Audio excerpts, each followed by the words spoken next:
काफी बार हमने अपने पेरेंट्स से सुना है कि कुछ इंपॉर्टेंट फाइनेंशियल डॉक्यूमेंट है जिसको हम बैंक के लॉकर में रखने जा रहे हैं, या घर पे ज्वेलरी पड़ी है, घर पे ना रख के उसको बैंक में सेफ्टी में रख के आएंगे। काफी सारी ऐसी इंपॉर्टेंट चीजें होती हैं, आपके घर के पेपर्स होते हैं, लोन अग्रीमेंट्स होते हैं, इंश्योरेंस पॉलिसीज, शेयर सर्टिफिकेट्स, या आपकी ज्वेलरी, गोल्ड जो आपने इन्वेस्टमेंट पर्पज से लिया है, जो भी एक बैंक के लॉकर में फिट हो सकता है। लोग प्रेफर करते हैं कि घर पे ना रख के बैंक में सेफ्टी नेट में रखा जाए।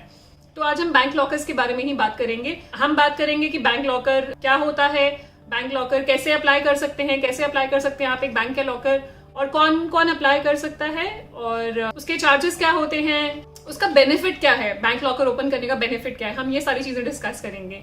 मेरा नाम है गुरलीन कौटिक्कू और मैं हूँ सर्टिफाइड फाइनेंशियल प्लानर। मैं हर वीक आपके लिए ऐसी वीडियोस लेकर आती हूँ जहाँ की आपकी फाइनेंशियल लाइफ एक आप इन्फॉर्म्ड फाइनेंशियल डिसीजन ले पाए। आज बात करेंगे हम बैंक लॉकर्स के बारे में। पहले हम बात करेंगे कि बैंक लॉकर्स होते क्या है। जो भी बैंक की बड़ी ब्रांचेस होती हैं, किसी भी बैंक की जो आपके घर के पास एक बड़ी ब्रांच है, वहां पे बैंक लॉकर्स अवेलेबल होंगे मोस्टली। और वहां पे एक सेपरेट रूम होता है जहां पे आपका, जिसको लॉकर रूम कहते हैं, वहां पे सारे लॉकर्स अवेलेबल हैं। जो लॉकर रूम है वो प्रॉपर सिक्योरिटी के साथ बने होते हैं। वहां पे डबल ट्रिपल सिक्योरिटी लेयर्स होती हैं कि जिससे आपका जो भी आप प्रेशियस सामान, इंपॉर्टेंट सामान रख रहे हैं वो सेफ रहे। तो ये छोटी ब्रांचेस में शायद हो सकता है ना मिले आपको, लेकिन हर बड़ी ब्रांच में मोस्टली ये लॉकर रूम होगा। इसको ओपन करने के लिए who all can apply for bank locker. Bank locker आप इंडिविजुअल भी अप्लाई कर सकते हैं, सिंगल नेम पे आप अप्लाई कर सकते हैं, जॉइंट नेम पे, ट्रस्ट भी लॉकर खोल सकती हैं, HUF भी लॉकर खोल सकते हैं। तो सबके अलग अलग प्रोसेस है खोलने के। तो बेसिकली जो प्रोसेस होता है, प्रोसेस में ये होता है, बैंक को अप्रोच करते हैं, एक एप्लीकेशन फॉर्म भरा जाता है। एप्लीकेशन फॉर्म में एक अग्रीमेंट होता है which is called memorandum of letting. वो अग्रीमेंट आप अग्री करते हैं, आप और बैंक दोनों।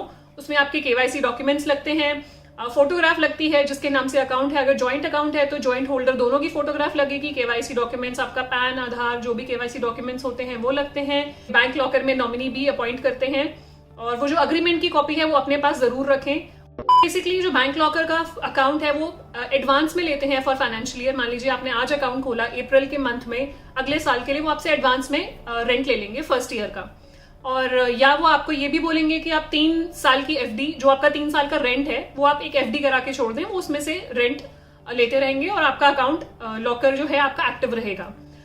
ये एज पर RBI गाइडलाइंस है। पहले बैंक में जाते थे तो बैंकर्स यूजुअली लॉकर के साथ इंसिस्ट करते थे आप बड़े अमाउंट की FD लो, 5 लाख की, या आप एक कोई इंश्योरेंस प्रोडक्ट ले लो।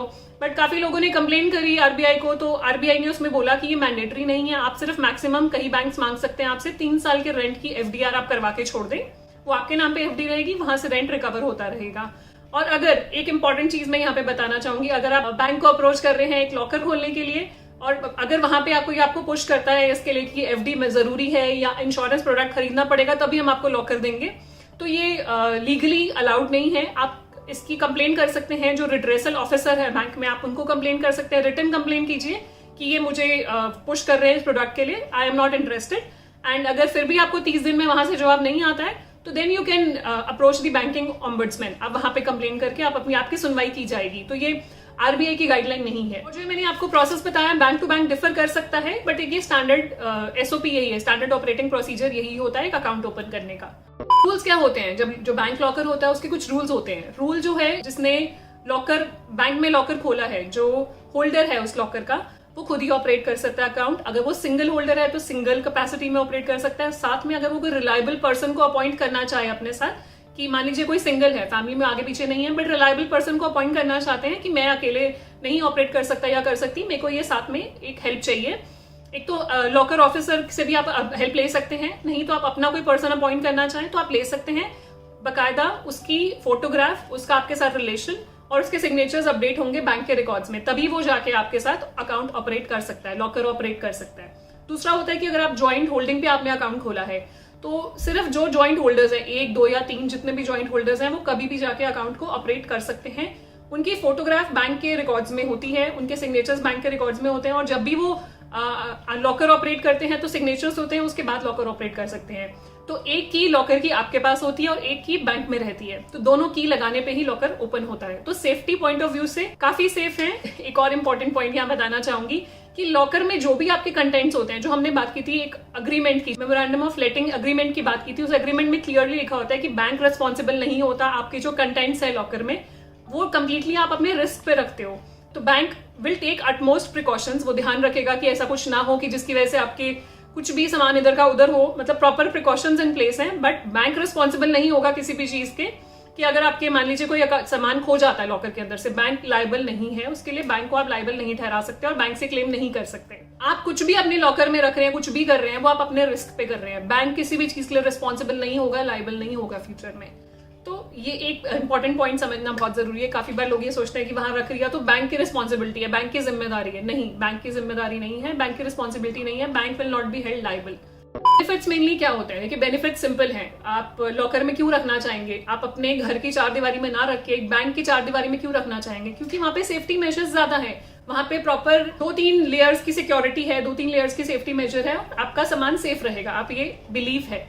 और जो भी इंपॉर्टेंट पेपर्स है, मेनली जो लोग आपका gold, jewellery, financial documents, insurance policy, share certificates, loan agreements, घर के पेपर, सेल डीड के पेपर्स, ये सब चीजें रखते हैं जो बैंक लॉकर में आ पाए तो वो बैंक पे रखना पसंद करते हैं। तो यही मेन बेनिफिट्स हैं उसके। सो अब मैं बात करूंगी चार्जेस की। So charges bank to bank differ कर सकते हैं, बट एक ये स्टैंडर्ड चार्जेस है। एसबीआई बैंक की वेबसाइट से मैंने ये लिए हैं, एसबीआई बैंक के ये चार्जेस हैं।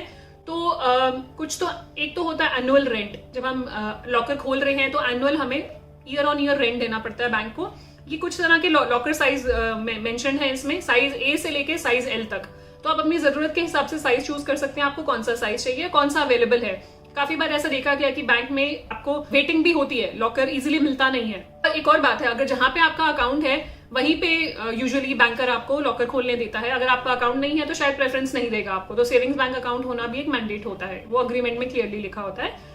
तो अपने जहां पे अकाउंट हो और जो आपके घर के पास हो वहां पे रिकमेंडेड होता है कि आप बैंक लॉकर ओपन करें। अलग अलग कैटेगरीज दी हुई हैं, small, medium, large, extra large. तो इनके चार्जेस भी उस हिसाब से हैं। जितना आपका साइज है लॉकर का उतना ही रेंट है, मतलब बड़ा साइज है तो ज्यादा रेंट, छोटा साइज है तो छोटा रेंट। सो बात करेंगे अगर स्मॉल की हम बात करते हैं तो अर्बन और मेट्रो सिटीज में रेंट ज्यादा है एज कम्पेयर टू रूरल और सेमी अर्बन एरियाज में। तो 1500 प्लस जीएसटी आपका वहां पे है रेंट, और रूरल और सेमी अर्बन में लेते हैं तो 1000 प्लस जीएसटी है स्मॉल लॉकर का। यही बात करते हैं मीडियम की तो 3000 प्लस जीएसटी अर्बन और मेट्रो सिटीज में, और रूरल और सेमी अर्बन में 2000 प्लस जीएसटी।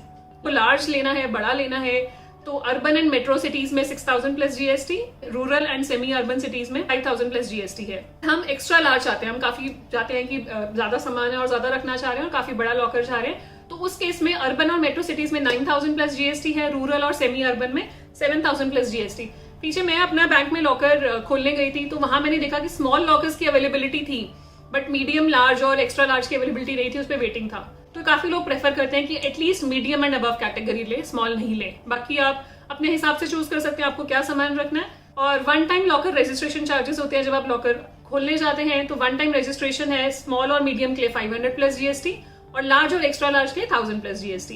ये अलग अलग बैंक का डिफर करेगा, ये सिर्फ मैं आपको एसबीआई का बता रही हूँ। मान लीजिए आपकी चाबी खो जाती है, आपके लॉकर की चाबी खो गई तो लॉस ऑफ की है, तो उसमें 1000 प्लस जीएसटी की कॉस्ट लग सकती है। और एक्चुअल्स पे मान लीजिए अगर बुलाना पड़ा, बाहर से चाबी वाले को बुलाना पड़ा और ज्यादा कॉस्ट लगी तो वो आपको ही बियर करनी पड़ेगी, या लॉक मैन्युफैक्चरर को बुलाना पड़ा, ज्यादा डिफेक्ट है तो वो आपको ही बियर करना पड़ेगा सारी कॉस्ट। लॉकर का रेंट मान लीजिए ओवर ड्यू हो जाता है, आप टाइम पे नहीं करते हैं तो उसके लिए भी आपको लेट फीस चार्ज होती है। करेंगे एक और इम्पोर्टेंट क्वेश्चन जो काफी लोग पूछते हैं कई बारी, कि मान लीजिए एक लॉकर होल्डर की डेथ हो जाती है तो जो लॉकर में कंटेंट्स हैं, लॉकर जो ऑपरेट कर सकते हैं उसका कैसे होगा।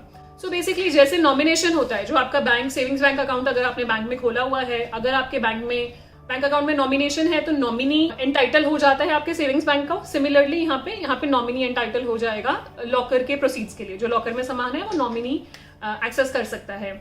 अगर नॉमिनी नहीं है तो लीगल हायर्स आ जाते हैं, जैसे कि सेविंग्स बैंक अकाउंट में भी आते हैं। तो लीगल हायर्स आ जाते हैं, तो लीगल हायर्स में ये होता है कि मान लीजिए अगर कोई जो जिस लीगल हायर के नाम पे ट्रांसफर हो रहा है लॉकर, या सारे कंटेंट्स वो निकालना चाह रहे हैं, तो बाकी लीगल हायर्स के प्रेजेंस में होगा वो काम। तो ये अलग अलग प्रोसीजर है जो फॉलो किए जाते हैं। ये बैंक टू बैंक डिफर कर सकती हैं चीजें, but mainly as per RBI guidelines ये प्रोसेसेस है। कुछ भी आपके क्वेश्चन हो बैंक लॉकर के रिगार्डिंग एंड कुछ भी आप पूछना चाहें तो I will try to help you, I will try to find answer for you. कुछ फीडबैक देना चाहें नेक्स्ट वीडियो हम किस पे बनाएं, और अगर आपको यूजफुल लगी है video so please share, and अच्छी लगी तो लाइक भी कीजिएगा। कुछ बताना चाहें कमेंट भी कीजिएगा, कोई पॉइंट मैंने मिस कर दिया आप ऐड करना चाहें वो भी कीजिएगा। Thank you very much and stay safe, take care, bye bye.